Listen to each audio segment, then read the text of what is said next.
What's going on? Welcome to Unlocking Your Inner Strength. In these episodes, I share with you insights and inspirations that have come to me on my path in life, and hopefully they can be a welcome hand of guidance as you move along your journey. I teach because I'm passionate about my message. I teach because it helps me to learn more deeply.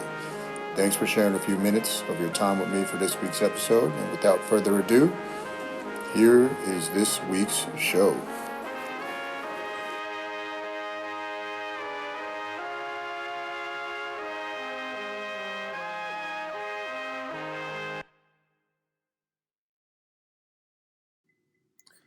What's up, everybody? It's Kyle with another episode 292 of Unlocking Your Inner Strength.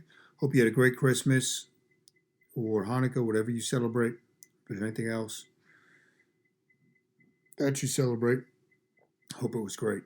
So today, it's pretty cool. Boogie Brooks, my older brother, just got this book for Christmas from my parents, The 50th Law. But going to go over some leadership notes from it today, give you my take on it. Hopefully, as you come into the new year, you can think about this, because if you want to advance in your life, you're going to have to lead. Whether that's yourself a little bit more, that's always going to be the case. And sometimes when that comes about, you start having to lead other people. Right? There's two types of leaders: people that are really born into a position of leadership, and people that develop into a position of leadership. It's usually the latter is the one that is more common. So let me read you this. In any group, the person on top consciously or unconsciously sets the tone. If leaders are fearful, hesitant to take any risks, or overly concerned for their ego and reputation, then this invariably filters its way through the entire group and makes effective action impossible. So if leaders are fearful or hesitant to take any risks, or overly concerned about their ego or reputation, get rid of all that stuff if you want to lead. Complaining and haranguing people to work harder has a counterproductive effect. You must adopt the opposite style and imbue your troops with the proper spirit through your actions and not words. They see you working harder than anyone, holding yourself to the highest standards, taking risks with confidence, and making tough decisions. This inspires and binds the group together. In these democratic times, you must practice what you preach. So you can't be concerned really when you're going to lead about what others are going to think of you. There's something in life, it's 25% rule. 25% of the people are going to love you no matter what.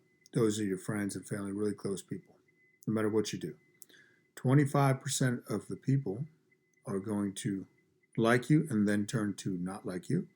25% of the people are going to not like you and then grow to like you. And 25% of the people are going to dislike you forever. There's nothing you're going to do that's going to change your mind.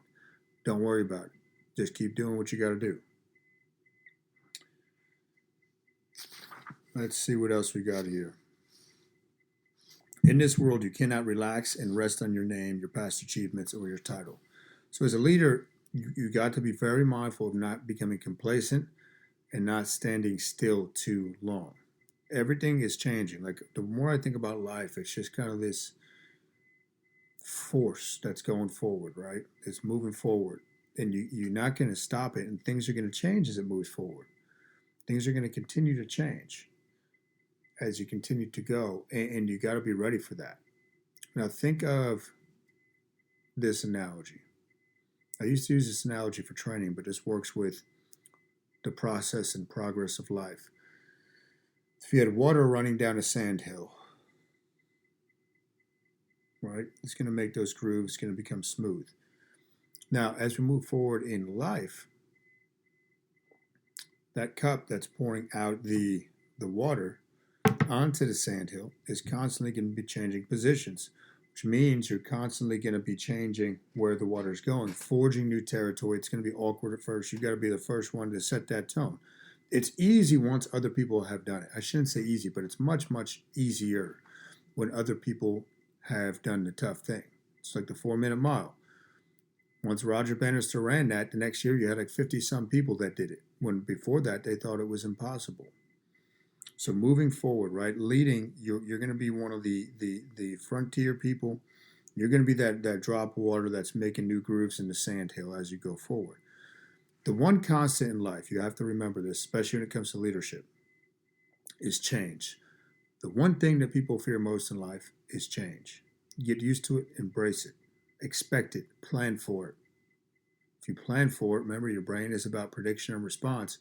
It's going to have much less of a deterrent effect on your progress in life. So 50 Cent says here, when I reached the top in business, I adjusted to my new position. I became bolder and crazier than before, and I listened even less to people who tried to slow me down. When people try to slow you down and they give you advice to slow down, take it with a grain of salt.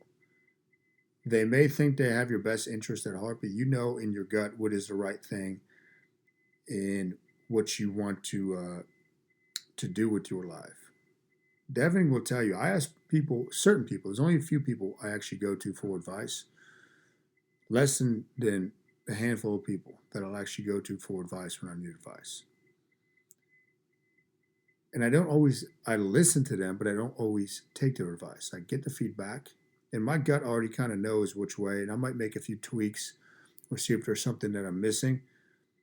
But if you let other people dictate your decisions in life, you're not leading.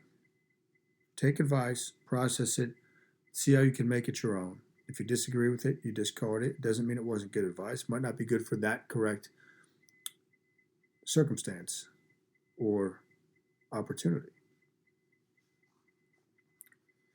The greatest generals in history, however, are invariably those who lead from the front and by themselves. They can be seen by the troops at the head of the army exposing themselves to the same fate as any foot soldier. You got to be willing to get in there, no matter what you're doing. Don't get too far away from it. Be involved.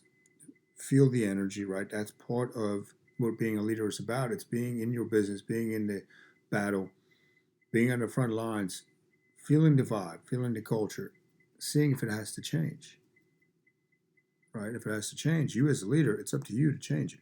Put right people in the right place. Regarding what the general statement I just said, a kind of electoral charge passes through the troops. He is sharing in their sacrifices, leading by example. It has almost religious connotations. Leaders who work harder than anyone else, who practice what they preach, who are not afraid to be accountable for tough decisions or take risks, will find they have created a well of respect that will pay great dividends down the road. People don't need to like you. But if people respect you, you're going to get things done in this life. And you do that by being a person of action, a person that can make decisions and stick by decisions. Way too many, especially with men nowadays, way too many wishy-washy men that don't make real decisions. Make a decision and stick by it. If you're wrong, admit it, but to move on. Don't be wishy-washy. Make a decision. That means to sever. It's black or white. You pick one. You don't be gray. Do not be gray. Let's see. It is much better to be feared and respected than to be loved.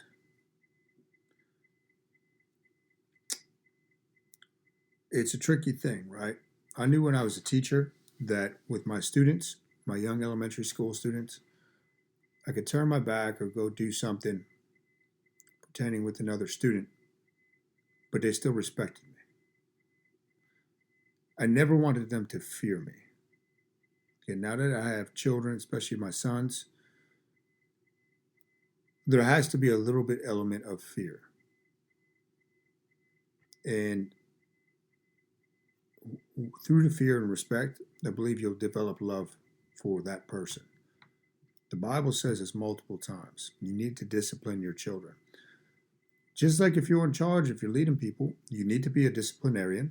You got to be able to hold them accountable, lead them, and manage them.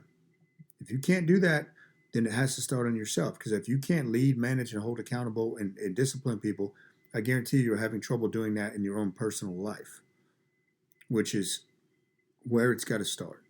People pick up on a phony, meaning if you're telling people to do this, and they don't see you working hard, they don't see you doing it to yourself, it's going to go in one ear and out the other, guys. Let's see. To be a leader, often requires making tough choices, getting people to do things against their will. If you have chosen the soft, pleasing, compliant style of leadership out of fear of being disliked, you will find yourself with less and less room to compel people to work harder or make sacrifices. Think about that. Making tough decisions and getting people to act even when they don't feel like it. That's the force of a team, right? Rising tide lifts all boats. You got to be the tide. You have to be the tide if you want to be a leader. And again, you have to put your need and desire to be liked on the back burner. If that's front and foremost in the front, you're never going to lead. If you build a reputation for toughness and getting results, people might resent you, but you will establish a foundation of respect. There's a few more things I want to go over here. A group of any size must have goals and long-term objectives to function properly. Think about a professional sports team. Think about when Michael Jordan was playing with the Bulls. If they just set out and said, okay, we're going to have a good year, what would have happened? The goal every year for them was to win the NBA title, to win the world championship. And you're going to have to go through bumps and bruises and obstacles, but that common goal as a team, and they need somebody to lead them and keep them focused on that goal, is what makes teams great. That could be in business, that could be in sports, that could be as a family unit. But you need that goal. And now, this time of year is a great time to set your goals. Maybe you didn't do it last year. Maybe you did it, but then you fell off. Do it and then constantly focus on them every single day.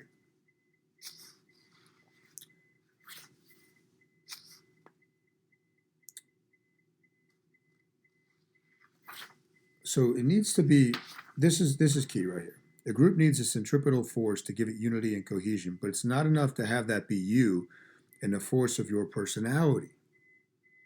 Instead, it should be a cause that you fearlessly embody. So what is my cause? It's to inspire people to transform their lives. That's it. When I talk to somebody, even if I just met them and it comes up, that's my mission. Whether it's sharing a story with them or just saying, hey, great job, man. Awesome job with this, blah, blah, blah. Yeah, you got a bright future with this. And you do that. And then it doesn't matter about the personality of the person, because that's going to change from team member to team member. But it's the cause. It's the mission. Too many people in their organization or in their life aren't sure what their mission is in life. You got a mission. You got to get clear on what it is, though. So you might have to make some notes this week, especially if you're off work. Think of your goals. Really take time to write out your vision. Think of what your mission in life is.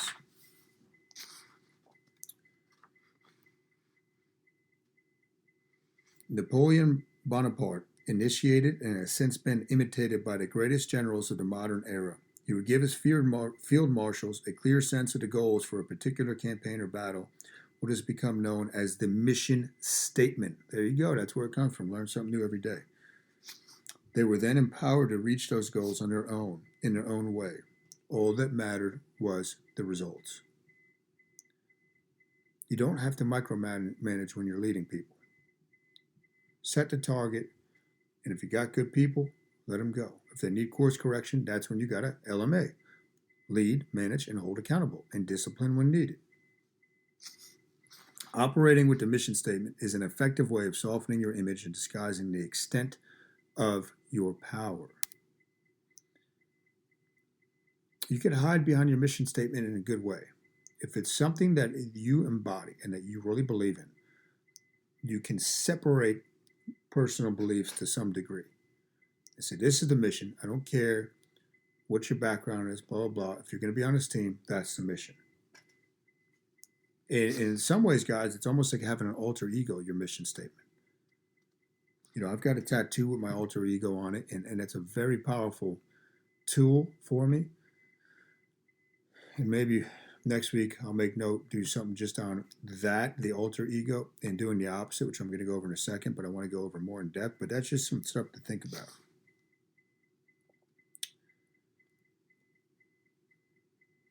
The paradox, okay, so it says every group is a kind of collective energy, and on its own, this will tend towards inertia. Okay? This comes from people's powerful desires to keep things comfortable, easy, and familiar. The paradox is that this defensive, passive posture has a depressing effect on morale.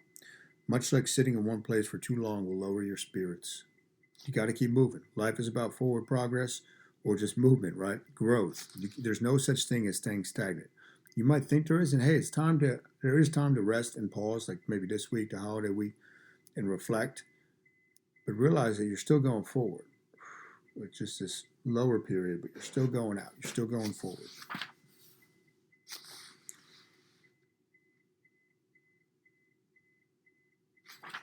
Okay, let me read this last piece to you guys, and then we will be done. The opposite approach is the way to power in this world. It begins with a fundamental fearlessness. You do not feel afraid or affronted by people who have different ways of thinking or acting. You do not feel superior to those on the outside. In fact, you're excited by such diversity.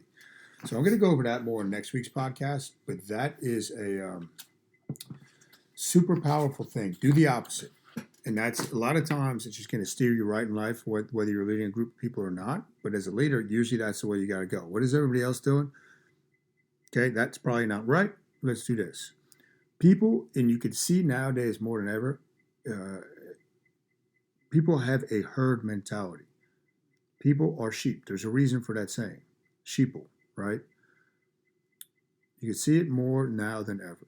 Many people do not think for themselves. If the herd is going this way, take your team the other way. You're going to be right. And I'll expand more on that. It's one of my life's philosophies. And I'll be talking more about that next week. But I wanted to get this out about leadership because I think it's a good time of year to focus on that, especially for yourself. Please hit the thumbs up button, leave a comment, or hit the share button. And let's see. I don't think we have any immediate events coming up at the gym. But I always thank you for you guys' support, and have a happy new year if I don't see you before then, guys. You wrote for today's episode. I appreciate you and your time, truly. I'm humbled and honored if you made it to the end of this episode. Don't forget, you can go to kylenewell.com for your free ebook, written by yours truly, on getting started with fasting, infused with 5 mind map principles never before seen. This is something I have not given out to anybody else. That'll help you see the light when it comes to your fasting journey and creating better health, both physically and internally. Remember, it's all about the mind, body, and spirit. Until next week, peace.